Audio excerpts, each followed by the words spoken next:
अस्सलाम वालेकुम दोस्तों, मैं हूं हकीम हफीज़ मलिक और आप देख रहे हैं मुझे हाफिज़ जी दवा खाने के चैनल पर।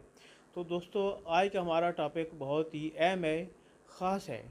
ख़ास कर उन नौजवानों के लिए जो गलत आदत की वजह से अपनी जवानी खो चुके हैं, परेशान हैं।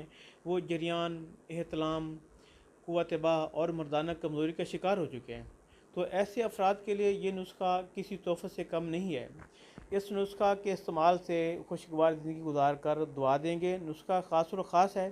नुस्खा नोट करने से पहले हमारे चैनल को सब्सक्राइब करें, लाइक करें, शेयर करें, ताकि हमारी हर आने वाली नई वीडियो आपको बर वक्त मिलती रहे और आप उससे ज़्यादा से ज़्यादा फ़ायदा उठा सकें।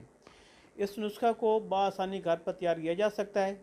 अच्छे रिज़ल्ट के लिए इस बात की तसल्ली कर लें कि अज्जा खालिस हैं। नुस्खा ये है, नुस्खा नोट कर लें। मूसली सफ़ेद, मूसली स्याह, तुख्म